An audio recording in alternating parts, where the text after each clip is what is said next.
মুআজ্জাজ মুহতারাম, যেই বিষয়গুলো আপনার প্রত্যেকটা মানুষের মনের একটি চাহা, মনের ভিতরে লুকায়িত একটি স্বপ্ন রয়েছে যে একটা সময় আমি এই দুনিয়ার বুকে ছিলাম না, আবার ঠিক একটা দিন আমরা এই দুনিয়ার জমিনে থাকব না।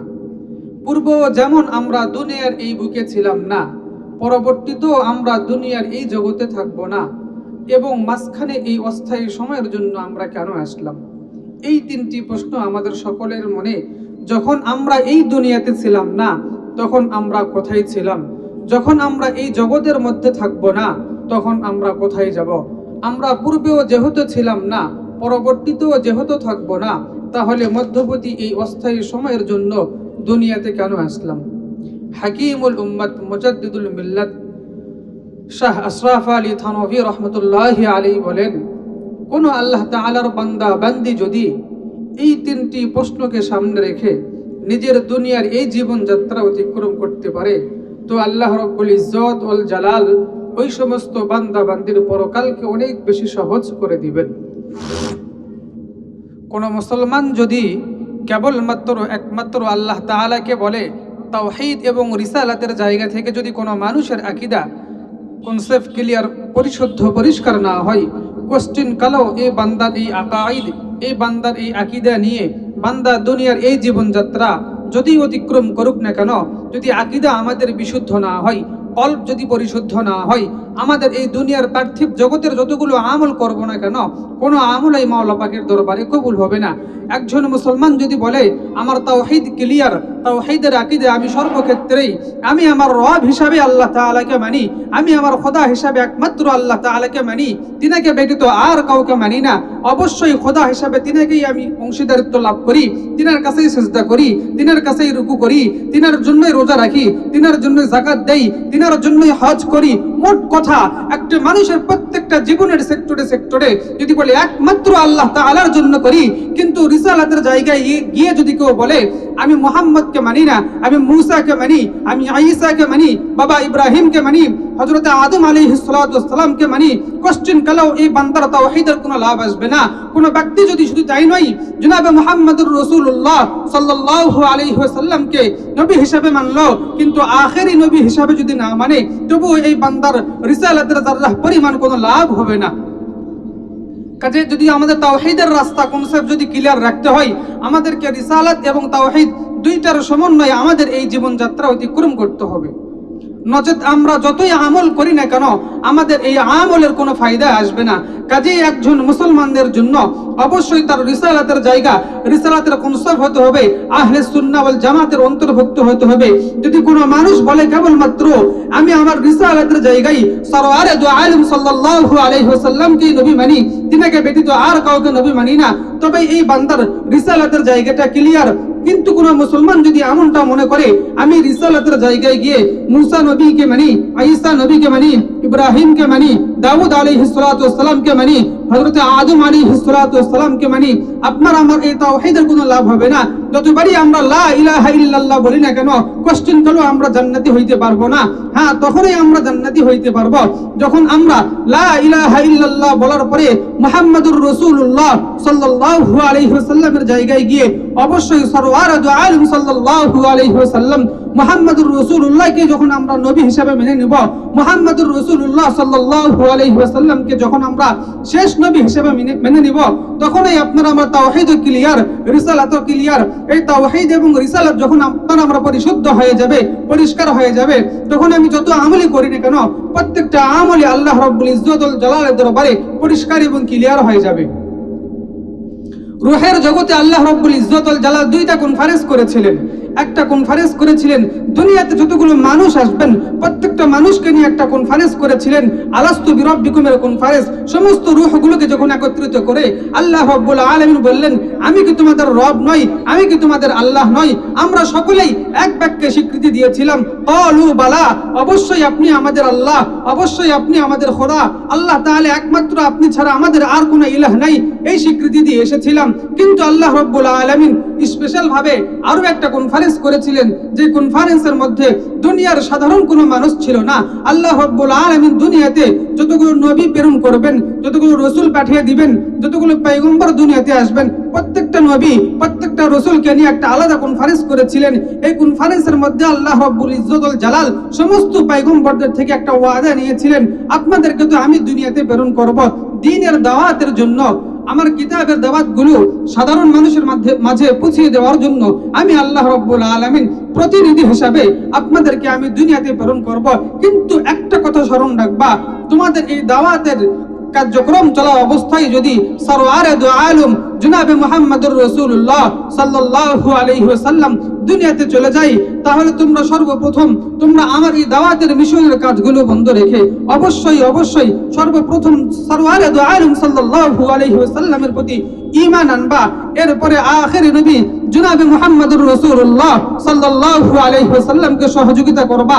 দেখেন মুআজ্জাজ মুহতারাম, যেখানে আল্লাহ রাব্বুল ইজ্জত ওয়াল জালাল দুনিয়ার নবীদেরকে আদেশ দিচ্ছেন, পয়গম্বরদেরকে আদেশ দিচ্ছেন, সরওয়ারে দু আলম জনাবে মুহাম্মদুর রাসূলুল্লাহ দুনিয়াতে চলে গেলে তোমরা সর্বপ্রথম যেই কাজটা করবা, আখির নবী জনাবে মুহাম্মদুর রাসূলুল্লাহর প্রতি ঈমান আনবা।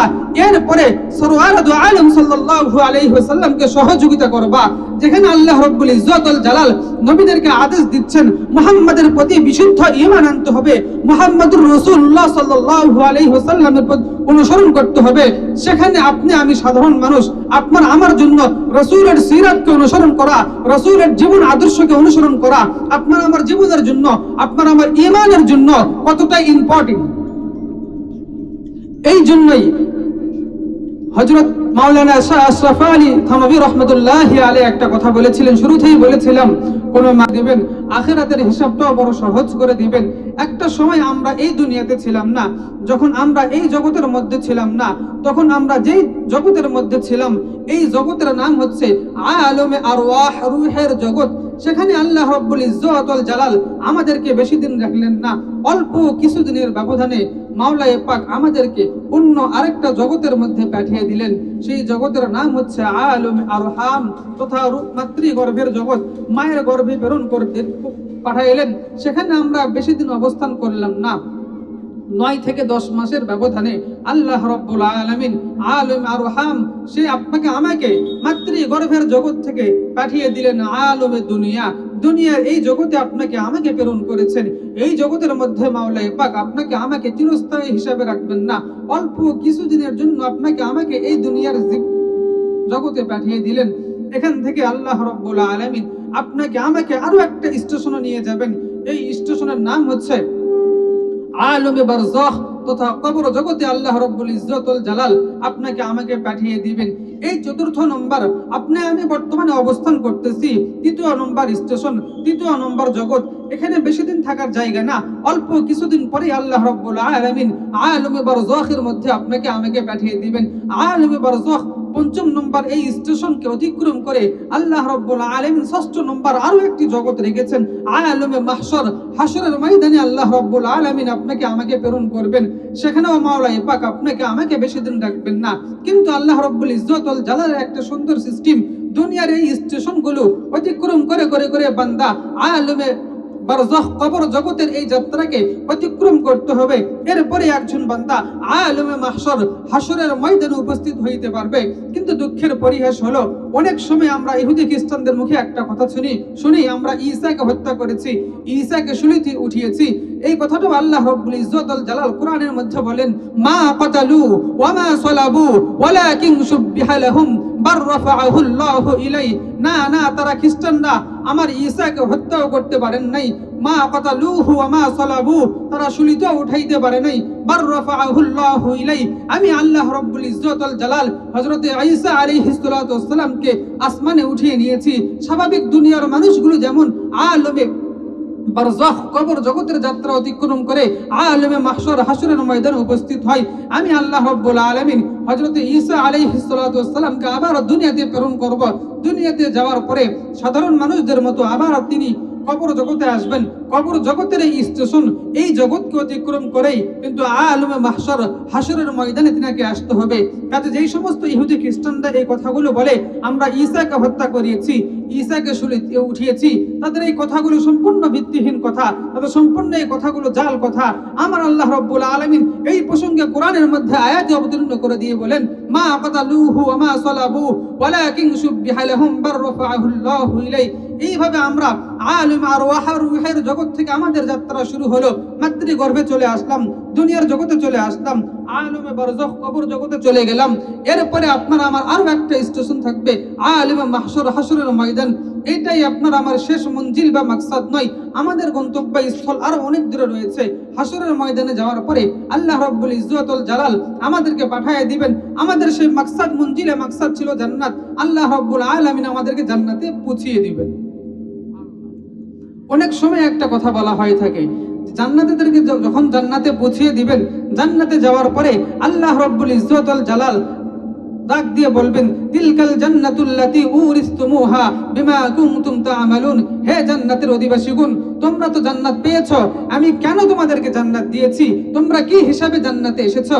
আল্লাহ রাব্বুল আলামিন বলেন, তিলকাল জান্নাতুল্লাতী উরিসতুমুহা বিমা কুনতুম তা'মালুন। তোমাদেরকে আমি প্রেরণ নিয়ে এসেছি জান্নাতে, প্রত্যেক সম্পত্তি হিসাবে আমি আল্লাহ রাব্বুল ইজ্জতুল জালাল তোমাদেরকে জান্নাত দান করেছি। কেননা আমাদের বাবা হলেন আব্বাজান আদম আলাইহিস সালাতু ওয়াসসালাম, আমাদের মা হলেন আম্মাজান হাওয়া আলাইহিস সালাতু ওয়াসসালাম। তিনি আমাদের মা বাবা, তিনারাই আমাদের দাদা দাদি, তিনারাই আমাদের নানা নানি, মোট কথা সবকিছুই তিনারা। তো আমাদের মা বাবা যেহেতু জান্নাতে ছিল, সেই সূত্রে আমরা দুনিয়ার এই জীবনযাত্রায় চলার পথে পিতামাতার রেখে যাওয়া সম্পদগুলো ওয়ারিস সূত্রে যেভাবে আমরা পেয়ে যাই, জান্নাতেও ছিলেন আমাদের বাবা, জান্নাতে ছিলেন আমাদের মা, সেই ওয়ারিস সূত্রে আল্লাহ রাব্বুল ইজ্জতুল জালাল আমরা তো ওয়ারিস সূত্রে অবশ্যই পাবো। কিন্তু পাওয়ার পূর্বেই আল্লাহ রাব্বুল আলামিন আমাদের এই পাওয়ার পূর্বেই বলে দিচ্ছেন, তোমরা ওয়ারিস সূত্রে জান্নাতের মালিক হয়ে গিয়েছো, ওয়ারিস সূত্রে আমি আল্লাহ রাব্বুল ইজ্জতুল জালাল তোমাদেরকে জান্নাতের মেহমান হিসেবে কবুল করেছি, তোমাদেরকে জান্নাতে আমি প্রবেশ করাইছি। তাহলে এখান থেকে স্পষ্ট বোঝা যায় যে অবশ্যই আমাদের গন্তব্য স্থল সেই জান্নাত। কিন্তু অনেক সময় দুনিয়ার এই জীবনযাত্রার একটা নিয়ম নীতি হলো, দুনিয়াতে আমরা যদি নিজের গন্তব্য স্থল, নিজের বাসস্থান, জন্মস্থান ত্যাগ করে অনেক দূরে চলে যাই, দীর্ঘদিন পরে আবার নিজের মা বাবার ঘরে ফিরে আসি, আসার পরে দেখা যায় বাবার 1 বিঘা সম্পদ ছিল, বাবার কিছু অর্থ ছিল, কিছু জায়গা ছিল, বিভিন্ন মানুষ ওয়ারিস না থাকার কারণে এই জায়গাগুলো দখল করে বসে আছে। আমি যখন ওয়ারিস সূত্রে এই জায়গাগুলো নিজের জীবনে বাস্তবায়ন করতে চাই, নিজের দখলে নিয়ে আসতে চাই, তখন আপনাকে আমাকে মামলায় যাইতে হয়, কোর্টে যাইতে হয়, বিভিন্ন আইনের মাধ্যম নিয়ে আমাকে যাইতে হবে। এরপরে পিতামাতার রেখে যাওয়া এই সম্পদের মালিক আমি হইতে পারবো। কিন্তু যখন আমরা এই মাধ্যমগুলো নিতে যাব, এই মাধ্যমগুলো নেওয়ার ক্ষেত্রে দেখা যায় অনেক সময় আমরা বিভিন্ন ভণ্ডদের পাল্লায় পড়ে যাই, বিভিন্ন ধোঁকাবাজদের পাল্লায় পড়ে যাই। দিনের পরে দিন মামলা খাটতেছি, দিনের পরে দিন কেস টানতেছি, দিনের পরে দিন সেই রাস্তায় সময় অতিক্রম করতেছি, অর্থ ব্যয় করতেছি। একটা সময় দেখা যায় আমি যে ব্যক্তির পেছনে ছুটতেছিলাম, এই ব্যক্তি সম্পূর্ণ ভুয়া ব্যক্তি, সম্পূর্ণ ধোঁকাবাজ ব্যক্তি। এই ব্যক্তির পিছনে 5 বছর 10 বছর অতিক্রম করে আমার সময়গুলোও নষ্ট, আমার অর্থগুলোও নষ্ট। এর মাধ্যম নিয়ে চললে কখনো আমি আমার বাবার রেখে যাওয়া সম্পদগুলো নিজের নামে উইল করতে পারবো না, নিজের জীবনে বাস্তবায়ন করতে পারবো না। ঠিক আল্লাহ রাব্বুল ইজ্জতুল জালাল আমাকে রাসূল প্রেরণ করিয়েছেন, পয়গম্বর পাঠিয়েছেন, যেই সূত্র নিয়ে যে কোরআনগুলো, ইসলামের বিধিবিধানগুলো আল্লাহ রাব্বুল ইজ্জতুল জালাল আমাকে রাস্তা দেখায় সঠিক পথ দেখায় বান্দাগুলো যেন তাদের গন্তব্যস্থল জান্নাতে বুঝতে পারে। কিন্তু দুনিয়ার এই জীবনযাত্রায় আসার পরে দেখলাম আল্লাহ রাব্বুল ইজ্জতুল জালাল বলেন, আতিউল্লাহ ওয়া আতিউর রাসূল উলিল আমরি মিনকুম। বান্দা, তুমি সমস্যায় পড়ে গিয়েছো, কোরআনের রাস্তা অবলম্বন করো, কোরআন থেকে সমাধান স্পষ্ট পাচ্ছ না, হাদিসের রাস্তায় চলে যাও, হাদিসের রাস্তায় স্পষ্ট সমাধান পাচ্ছ না, উলিল আমরি মিনকুম সেই রাস্তায় চলে যাও, এই রাস্তাও পাচ্ছ না। অবশ্যই এই তিনটার সমন্বয় ইস্তেহাদ করে সমস্যার সমাধান নিয়ে জীবনকে অতিক্রম করতে থাকো। মুআজ্জাজ মুহতারাম, আমরা সেই আল্লাহ তাআলাকে চেনার জন্য, সেই রাসূলের সিরাত পর্যন্ত যাওয়ার জন্য আমরা যে পন্থাগুলো অবলম্বন করি, এই পন্থার মধ্যে দেখা যায় অনেক সময় বিভিন্ন রাস্তা ভণ্ডরা দখল করে আছে, বিভিন্ন রাস্তা বাতিল পন্থীরা দখল করে আছে। এই জন্য আপনারা আমার আমলের মধ্যে পরিষ্কার হয় না, আপনার আমার তারাবি বিশুদ্ধ হয় না, আপনার আমার রোজা বিশুদ্ধ হয় না, আপনার আমার দান সদকা বিশুদ্ধ হয় না। এর কারণই হলো আমি যেই রাস্তা অবলম্বন করে সামনে অগ্রসর হচ্ছি, এই রাস্তাটা ধোঁকাবাজের রাস্তা, এই রাস্তাটা ভণ্ডর রাস্তা। এই ভণ্ডের রাস্তায় গেলে আমি মাওলায় পাককে চিনতে পারবো না, আমি রসুলের সিরাতে যাইতে পারবো না, রসুলের সুন্নায় যাইতে পারবো না, রসুলের বিশুদ্ধ হাদিসে যাইতে পারবো না। অবশ্যই এই জন্য আমাকে রাস্তা যে সহজ রাস্তা কোনটা, সঠিক রাস্তা কোনটা, এইটার জন্য আপনাকে আমার প্রথম কাজ হচ্ছে এলেম অন্বেষণ করা, এলেম শিখতে হবে। এলেম যদি আমি শিখে থাকি তাহলে অবশ্যই বুঝতে পারবো। আমি যদি কোনোদিন এই সাভার থেকে নওগাঁ মেন রোডে চলে যাই, আমি অবশ্যই বুঝতে পারবো পরবর্তী সফরে যে আমি আসলেই নওগাঁ যাচ্ছি, নাকি নজিপুর থেকে ব্যাক করে ড্রাইভার আমাকে বাইপাস কোনো লাইনে নিয়ে যাচ্ছে। কিন্তু না, আমি তো দুঃখের বিষয় জীবনে কখনো নওগাঁ যাই নাই, আমি রাস্তাটা কেমনে চিনবো? যদি নওগাঁ কয়েকবার যাইতাম অবশ্যই রাস্তা আমার চিনে থাকতো। ঠিক এলেম যদি অন্বেষণ করি তাহলে বন্ধু আমাকে বাতিল পথে আহ্বান করছে নাকি সঠিক পথে আহ্বান করছে, এই রাস্তা আপনি আমি চিনতে পারতাম। দুঃখের পরিহাস, আমার মধ্যে তো এই এলেম নাই, যার কারণে আমি সঠিক রাস্তা পাইতেছি না। কাজেই আপনারা আমার নিকটে এলেম অন্বেষণ করার জন্য সহজ মাধ্যম হলো দিনী প্রতিষ্ঠানগুলো নির্মাণ হয়েছে। নারীদের জন্য অন্যতম একটি মাধ্যম হলো, ইতিপূর্বে এত সহজ ছিল না, এত সহজেই বোনেরা ইসলাম শিখতে পারে নাই। বর্তমান বিশ্বের আধুনিক এই যুগের মধ্যে মহল্লায় মহল্লায়, গ্রামে গ্রামে ছেলেদের জন্য আলাদা প্ল্যাটফর্ম দিন শেখার জন্য, নারীদের জন্য আলাদা প্ল্যাটফর্ম দিন শেখার জন্য, এই নারীদেরকে সঠিক রাস্তা শেখানোর জন্য, সঠিক রাস্তা দেখানোর জন্য এখানে স্থাপিত হয়েছে মহিলা মাদ্রাসা। কাজে প্রতিটি মুসলমানদের প্রতি উদারত আহ্বান জানাবো, যে কোনো মূল্যে হোক না কেন দুনিয়ার এই শিক্ষাকে আমরা পরে শিখাবো। তার পূর্বেই আমার এই কন্যা সন্তানকে সরওয়ারে দু আলম বলেছেন, কোন বান্দার যদি একটা কন্যা সন্তান হয় তাহলে সে যেন মনে রাখে একটি জান্নাতের মালিক হয়ে গেল। কেউ যদি দুইটি কন্যা সন্তানের মালিক হয়ে যায় সে যেন মনে রাখে সে দুইটা জান্নাতের মালিক হয়ে গেল। কেন হবে, কিভাবে হবে? এর মাধ্যম হলো সন্তানকে পরিপূর্ণ পর্দায় রাখতে হবে, দিন শিখাইতে হবে, এরপরে উপযুক্ত একটি সন্তানের হাতে আমার এই সন্তানটাকে উঠাইয়ে দেওয়ার একটা মাধ্যম নিতে হবে। তবেই একজন কন্যা সন্তানের মা বাবার জন্য জান্নাতের রাস্তা খুব সহজ। কাজে অবশ্যই আমাদের বোনদেরকে, আমাদের মেয়েদেরকে দিন শেখানোর জন্য, এলেম শেখানোর জন্য অবশ্যই এই মাদ্রাসার বিকল্প আর কোনো রাস্তা হইতে পারে না। অবশ্যই আমরা বোনদেরকে, আমাদের মেয়েদেরকে দিনমুখী করব, ইসলামমুখী করব ইনশাআল্লাহ। আল্লাহ রাব্বুল ইজ্জত ওয়াল জালাল যা কিছু বলাইলেন সবকিছুর উপরে বিশুদ্ধভাবে আমল করবার তৌফিক দান করুন, আমিন। ওয়া আখিরু দাওয়ানা আলহামদুলিল্লাহি রাব্বিল আলামিন।